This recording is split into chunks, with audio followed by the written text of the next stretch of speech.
السلام عليكم ومرحبا بكم، ان شاء الله تكونوا كامل بخير وانتوا تشاهدوا فيديو اليوم. جبت لكم وصفة الخفاف او الاسفنج او الفطائر. كما راك تشوفوا جا روعة وسهل في التحضير، يعني حوالي ساعتين يكون واجد. بسم الله. طريقة التحضير: عندنا 3 كيلات فرينة، انا كيلت بالكاس هذا الصغير، وملعقتين صغار خميرة الخبز، الخميرة الفورية يعني، ملعقة صغيرة سكر، كيلة تاع ماء، نضيف لها شوي خل، الماء يحاول يكون دافي، ونبدا نلم العجينة تاعنا ونضيف الكاس الثاني بالتدريج. يعني دائما ما نقدرش نعطيكم المقدار تاع الماء بالضبط لانه تختلف نوعية الفرينة، بصح انا في العجين تاعي درت كيلتين ماء.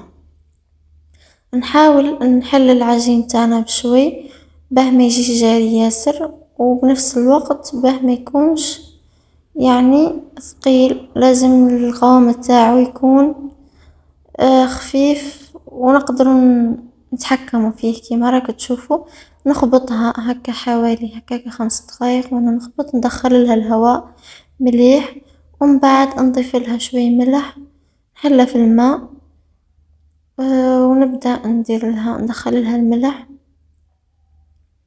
مليح، ونحاول هكذا نخبطها مليح، لانه كل ما تخفقيها ويدخلها الهواء تجيك ناجحة اكثر. اي شيء يعني نحبه يكون مليح لازم نتعب عليه اكثر.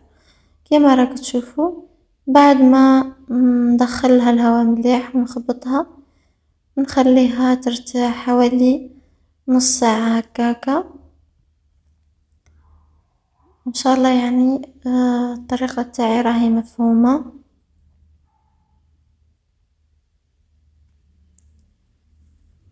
نغطيها ونخليها ترتاح، ومن بعد ما نشوفوها خمرت مليح نزيد نعاود نخبطها يعني شوي اخر، نفرغ هذاك الخمور من جديد، نعاود نحلها مرة اخرى ونزيد نخليها تخمر المرة الثانية، يعني مرتين اللي تخمر.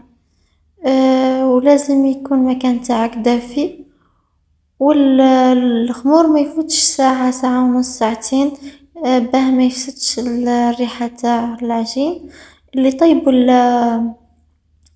هذه الفطاير يخلوها بالنهار كامل عادي، لانه ما يزودلهاش الخميرة، يديروا غير شوي بركة هكا. بعد ما خمرت المرة الثانية درت يدي في الزيت ونبدأ نشكل دوائر ونحطهم في صنيوة تكون مدهونة بالزيت باه ما تلصقش من تحت، يعني حتى نكمل كل العجينة تاعنا.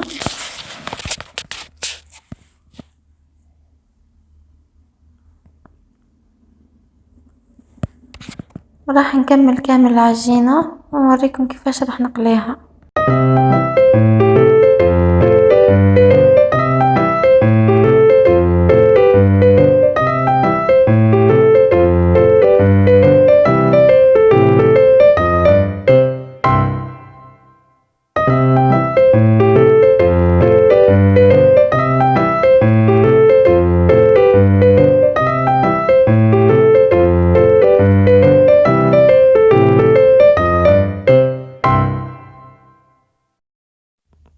وحاولوا تكون القرص تاعك يكونوا صغار مش كبار ياسر، باه ما تجيش متفنة ياسر كبيرة هكا الحبة.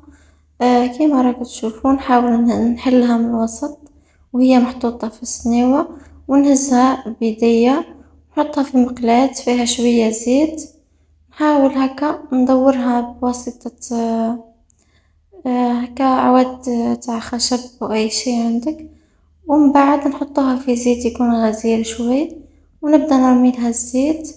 لازم ما نقلبش للجهة الثانية حتى تشوفيه حسيتي طابت من جهة، يعني من الفوق تكون نشفت باه ما يهبطش هذاك الانتفاخ. تحافظ على انها تكون من الفوق كامل طايبة مليح ومش هابطة.